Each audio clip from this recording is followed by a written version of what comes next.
최근에 잇따라 발생하는 교회 내 성폭력 문제는 이 교회에 대한 사회적 불신을 키우는 요인이 되고 있습니다. 이런 문제점들을 해결하기 위해 대한예수교장로회 통합총회가 교단 차원의 처리 지침을 마련했는데요. 성폭력 사건이 발생한 교회에서 대책위원회를 꾸리는 방법과 자체조사가 끝날 때까지 가해자와 피해자를 대하는 법 등 구체적인 과정을 담았습니다. 김인혜 기자입니다. 오랫동안 드러나지 않았던 교회 내 성폭력 사건들이 수면 위로 드러나고 있습니다. 하지만 법에 따라 강력한 처벌이 이루어지는 사회와 달리 교회에선 성폭력 사건에 대해 미온적 태도를 보여왔습니다. 최근 불거진 그루밍 성폭력처럼 교회 내에서 발생한 사건의 가해자가 목회자인 경우 교회나 노회 차원에서 제대로 처벌이 이루어지는 일은 찾아보기 어렵습니다.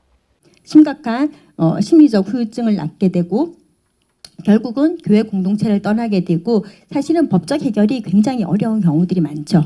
그리고 교회 공동체를 파괴하게 되는 이런 특성들을 교회 성폭력이 가지고 있기 때문에 굉장히 심각한 범죄라고 이야기할 수 있습니다. 이러한 문제점들을 해결하기 위해 대한예수교장로회 통합총회가 교단으로는 처음으로 교회 성폭력 처리 지침을 마련해 눈길을 끕니다.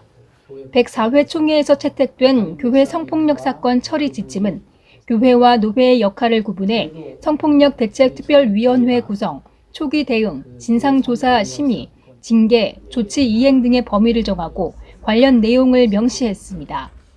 교회의 경우 성폭력 관련 전문가를 포함해 5인에서 9인까지 홀수로 대책특별위원회를 구성하고 피해자를 우선 보호한 뒤 가해자를 격리합니다.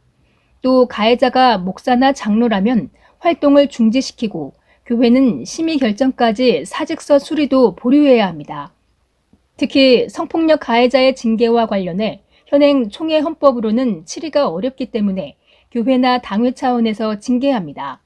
가해자를 조치하고 당회와 공동의회, 노회의 사건 보고 후에도 성폭력 사건 재발 방지 대책 수립과 정기적인 성폭력 예방 교육 실시도 중요합니다.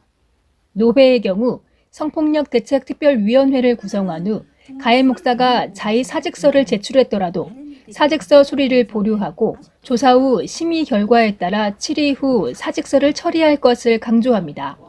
심지어 가해 목사가 교단 탈퇴서를 제출한 경우라도 노회 임원회는 7일 없이 수리할 수 없다는 지침안 등을 제시했습니다.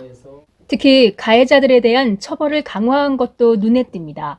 성희롱은 근신 이상, 유사 강간과 강간, 준강간의 성폭력 유형은 면직 처리한다 등의 내용이 담겼습니다. 성폭력 정도가 피해 대상이 취약자인 경우 또 피해자가 다수인 경우나 피해 기간이 지속적이고 고의성이 있는 경우는 가중처벌까지도 할 수 있습니다. 예. 한국교회의 거룩성과 공공성이 저해되지 않도록 성폭력 예방을 위한 교회와 노회의 관심과 노력이 요구되고 있습니다. CTS 뉴스 김인혜입니다.